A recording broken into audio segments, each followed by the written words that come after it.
Let us study our next topic related to hybrid cloud, that is Introduction to Cloud Ops and Monitoring and Analytics. So Cloud Ops basically is similar to DevOps. Cloud Ops stands for Cloud Operations, whereas DevOps was Software Development IT Operations. And also we'll study about Monitoring and Analytics. Monitoring the different applications that are running in the cloud will basically give the health information about the various applications that are running.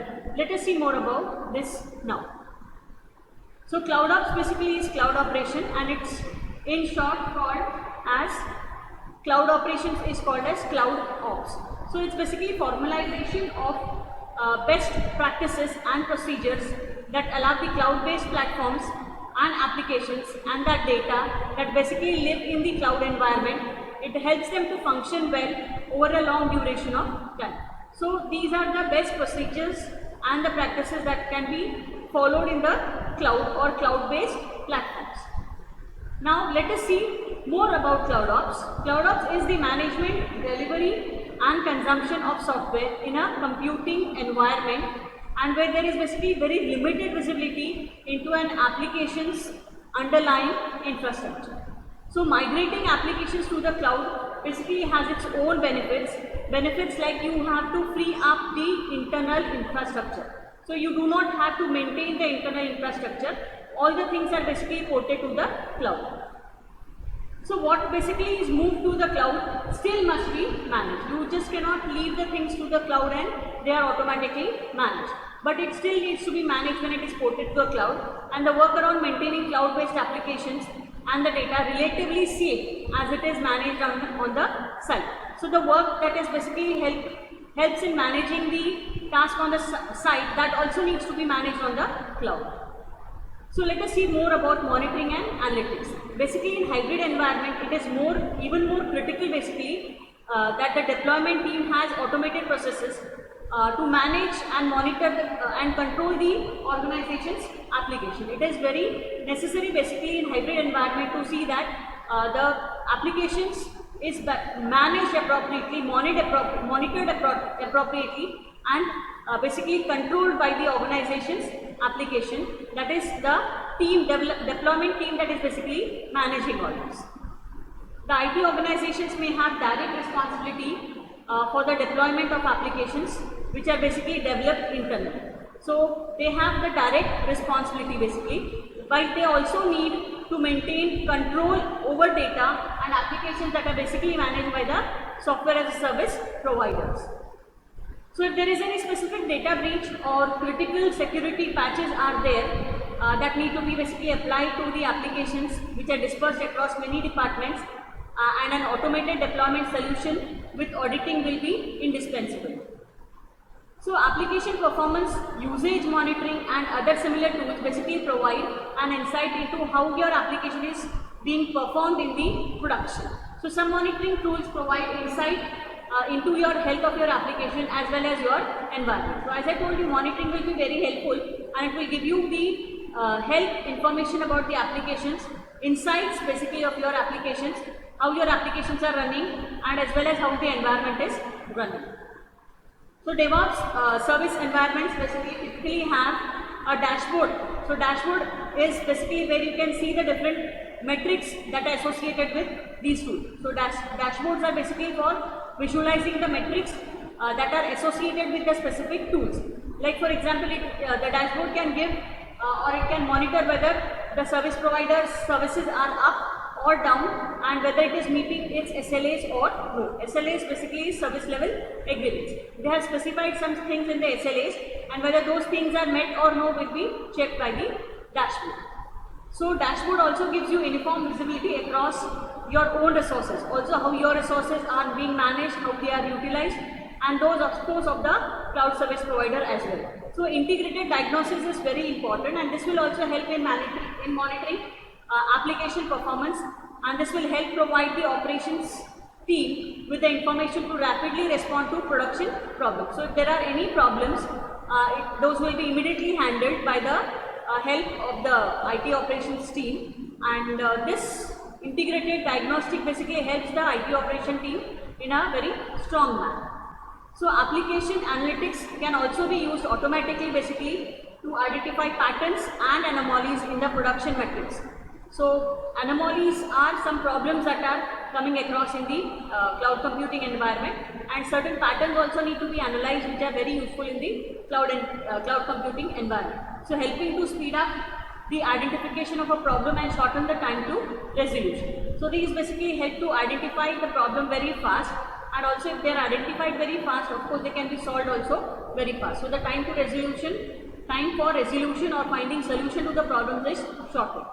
The analytic tools automates the collection, analysis and correlation of events across federated data sources.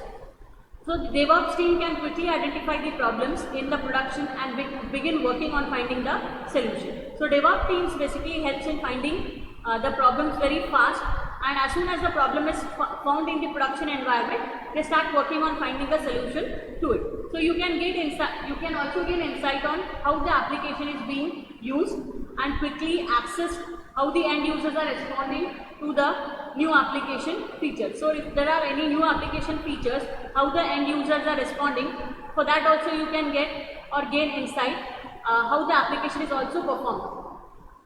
So there are basically 6 types of monitoring. First one is the system monitoring. This basically watches the CPU load, free RAM, memory, specifically memory in the RAM is being watched, disk space, hardware monitoring and etc. So there are various other things basically which are being monitored. So that is why the name system monitoring. Then you have the dependency monitoring, in which basically web server processes are being checked, the states of the web server are being checked, the percentage of the CPU consumption is also considered and checked, and various other things. For integration, basically this tracks the third party or the other integration points, whether they are available or not. So BAM basically stands for Business Activity Monitoring. It basically records the KPI, that is key performance indicators, which will in turn define the state of your business contact table. So this could include the successful transactions per day or per month. So there are certain transactions which need to be counted, and that could be per day or per month. So it basically focuses on recording the KPIs, which is key performance indicators, and this will basically tell the state of your business, and that is the focus of informing is going to be quantitative. Now process instrumentation and tracing or tracing, this basically includes K-probes and the system tab and other tracing like methodologies like dtrace. So this dtrace basically helps in monitoring at the individual method level also. So there are predominantly used for languages or other interpretation optimizations. So complex event processing, this is another type of monitoring basically, and some of these monitoring solutions can and should be used for basically some form of complex event processing, and this basically helps in reducing meaningful information. So complex event processing, as the word indicates, is basically used for complex processing. So this is only important or even significant if the volume of data is very large. So if the data is in huge form or in a large form, or the volume of data is very large, like to be specified, so it is basically very important in such environment. Now standards in hybrid environment are very important. Basically adapting to open standards is also one of the things because of which cloud is becoming more popular, and of course it needs to improve over the years. So it basically focuses on improving quality, reduce cost and improve choices. So without broadly adopted open standards, specifically of OpenStack and Cloud Foundry for the models, formats and conventions for interacting with the cloud, the hybrid environment presents significant challenges. As I told you, if the standards are not adapted, and specifically of OpenStack and Cloud Foundry models, it would be very difficult to manage the cloud computing environment.